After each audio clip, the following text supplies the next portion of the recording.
Assalamualaikum warahmatullahi wabarakatuh. Halo teman-teman, pada kesempatan kali ini kita kelompok 10 akan membahas sebuah studi kasus dalam akuntansi konsolidasi, yakni konsolidasi dengan akuisisi penuh pada nilai tercatat ekuitas.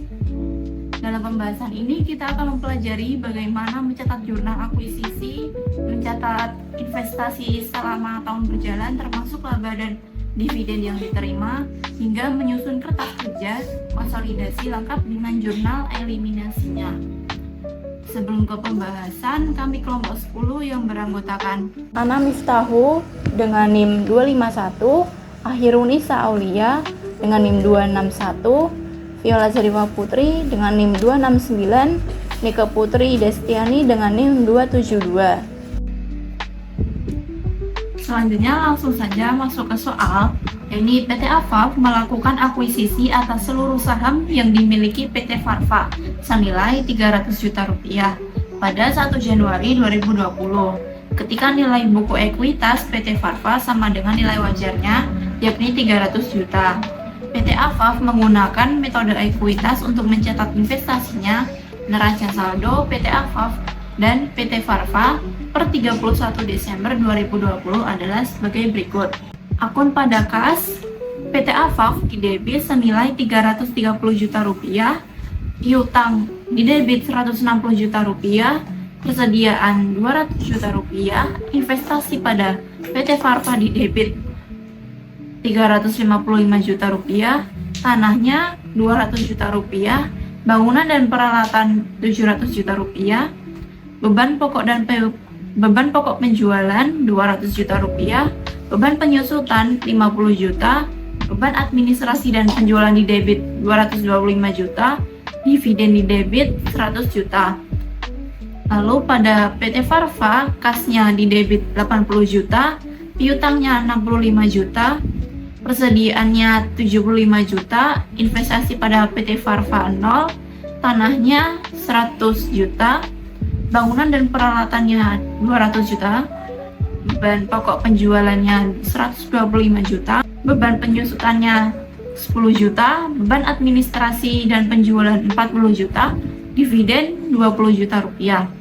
Lalu pada PT Afaf dikredit dividennya senilai 450 juta rupiah, utang usaha 75 juta, utang obligasi 200 juta, saham biasa 500 juta, saldo labanya 225 juta, penjualannya 800 juta, bagian laba dari PT Farfa dikredit senilai 75 juta. Lalu pada PT Farfa, akun akumulasi penyusutannya 20 juta, utang usahanya 60 juta, utang obligasi 85 juta, saham biasa 200 juta, saldo laba senilai 100 juta, penjualannya 250 juta, dan bagian laba dari PT Farfa dikredit 0. Jadi jumlah dari PT Afaf debitnya 2 miliar 325 juta rupiah, kreditnya 2 miliar 325 juta rupiah. Lalu pada PT Farfa debitnya total 715 juta rupiah dan dikredit 715 juta rupiah. Lalu lanjut ke soal nomor 1. Jurnal akuisisi PT Farfa pada tanggal 1 Januari 2020. Investasi pada PT Farfa didebit senilai 300 juta rupiah. Lalu kasnya dikredit 300 juta rupiah. Nah, 300 juta rupiah itu didapat dari PT Afaf yang melakukan akuisisi atas seluruh saham yang dimiliki PT Farfa. Lalu, mencatat akuisisi PT Farfa ini pada tanggal 1 Januari 2020. Lalu, jurnal terkait investasi pada PT Farfa selama tahun 2020 di debit investasi pada PT Farfa senilai 75 juta. Bagian laba pada PT Farfa di kredit senilai 75 juta. Nah, 75 juta itu didapat dari laba neto sama dengan 250 juta dari penjualan dikurangi 125 juta dari beban pokok penjualan ditambah beban penyusutannya 10 juta dan 40 juta dari beban administrasi dan penjualan, lalu hasilnya 75 juta. Lalu yang ketiga itu jurnal akuisisi PT Farva tanggal 1 Januari 2020 di debit kasnya senilai 20 juta rupiah dan investasi pada PT Farva senilai 20 juta rupiah di kredit. Nah, 20 juta itu didapat dari penerimaan dividen dari PT Farva tahun 2020. Selanjutnya soal nomor 2, yaitu kertas kerja konsolidasi tahun 2020. Sebelum menyiapkan kertas kerja konsolidasian, terlebih dahulu membuat ayat jurnal eliminasi untuk tahun 2020, yaitu perhitungan nilai buku tahun 2020. Saldo 1 Januari 2020 PT AFAF senilai 300 juta rupiah, di mana 300 juta rupiah itu terdapat dari penjumlahan saldo laba 100 juta rupiah dan saham biasa 200 juta rupiah, ditambah laba bersih senilai PT AFAF senilai 75 juta rupiah, ditambah saldo laba 75 juta rupiah.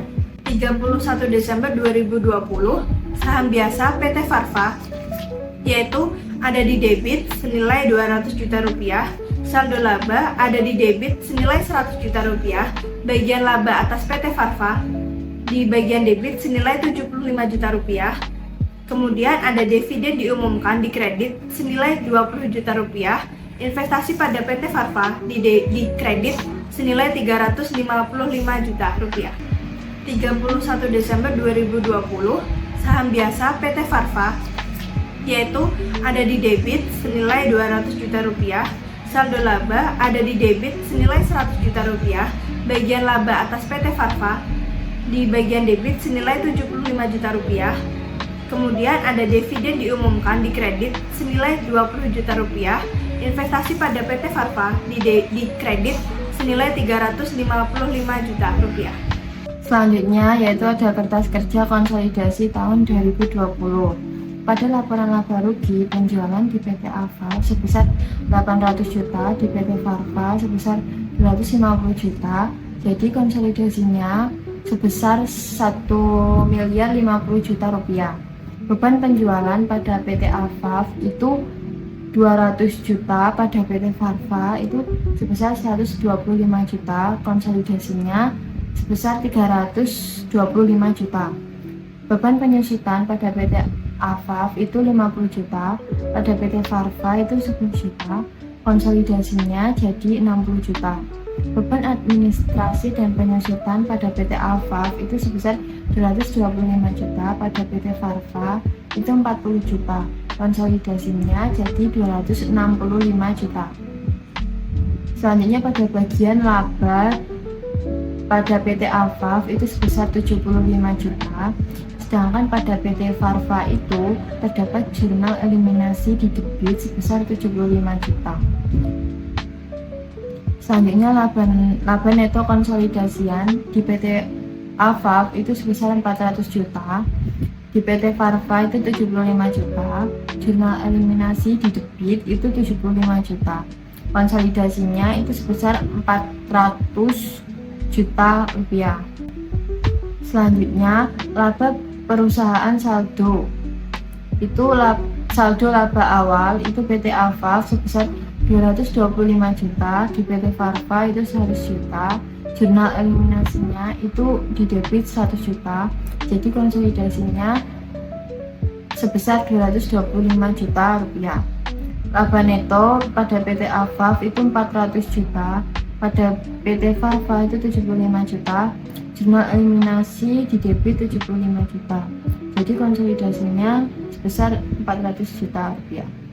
Dividen pada PT AFAF itu sebesar 100 juta, pada PT Farva itu 20 juta, jurnal eliminasi di kredit itu 20 juta, jadi konsolidasinya itu 100 juta rupiah. Saldo laba terakhir itu pada PT AFAF dijumlah semua sebesar 525 juta, pada PT Farva itu sebesar 155 juta. Disclaimer dulu, jadi di laporan laba rugi ini pendapatan dikurangi semua beban-beban yang ada di PT AFAF dan PT Farva. Yang terakhir ada laporan posisi keuangan yang terdiri dari aset dan liabilitas. Yang pertama ada kas di PT AFAF sebesar 130 juta dan di PT Farva sebesar 180 juta. Jurnal konsolidasiannya yaitu 210 juta. Yang kedua ada piutang di PT AFAF sebesar 165 juta rupiah, yang di PT Farva sebesar 65 juta rupiah, dan konsolidasiannya yaitu 230 juta rupiah. Yang ketiga ada persediaan sebesar 200 juta rupiah di PT AFAF dan di PT Farva sebesar 75 juta rupiah, dan konsolidasiannya yaitu 275 juta rupiah. Yang keempat ada 200 juta rupiah di PT AFAF dan di PT Farva sebesar 100 juta rupiah. Konsolidasiannya yaitu 300 juta rupiah. Yang selanjutnya ada bangunan dan peralatan. Di PT AFAF ada sebesar 700 rupiah, di PT Farva sebesar 200 juta rupiah, dan konsolidasiannya yaitu 900 juta rupiah. Selanjutnya ada akumulasi penyusutan. Di PT AFAF sebesar 450 juta rupiah dan di PT Farva sebesar 20 juta rupiah. Konsolidasiannya yaitu 470 juta rupiah. Investasi pada PT Farva di PT AFAF sebesar 355 juta rupiah dan jurnal eliminasinya di kredit sebesar 355 juta rupiah. Konsolidasiannya kosong. Jadi total aset di PT AFAF sebesar 1.300 juta rupiah dan di PT Farva sebesar 500 juta. Jurnal eliminasinya di kredit sebesar 355 juta rupiah dan konsolidasiannya sebesar 1.444 juta rupiah. Yang selanjutnya ada utang usaha di PT AFAF sebesar 75 juta rupiah dan di PT Farva sebesar 60 juta rupiah. Konsolidasinya yaitu 135 juta rupiah. Utang obligasi di PT AFAF sebesar 200 juta rupiah dan di PT Farva sebesar 85 juta rupiah. Jadi konsolidasinya yaitu 285 juta rupiah. Saham biasanya di PT AFAF sebesar 500 juta rupiah dan di PT Farva sebesar 200 juta rupiah. Jurnal eliminasinya di debit sebesar 200 juta rupiah dan jurnal konsolidasinya yaitu 500 juta rupiah. Saldo laba di PT AFAF sebesar 525 juta rupiah dan di PT Farva sebesar 155 juta rupiah. Jurnal eliminasinya di debit 175 juta rupiah dan di kredit sebesar 20 juta rupiah. Jurnal konsolidasiannya yaitu 525 juta rupiah. Jadi total liabilitas dan ekuitasnya di PT AFAF sebesar 1.300 juta rupiah dan di PT Farva sebesar 500 juta rupiah. Jurnal eliminasinya di debit sebesar 375 juta rupiah dan kreditnya 20 juta rupiah. Jurnal jadi konsolidasiannya sebesar 1.445 juta rupiah. Cukup sekian presentasi dari kelompok kami. Apabila ada salah mohon dimaafkan. Wassalamualaikum warahmatullahi wabarakatuh.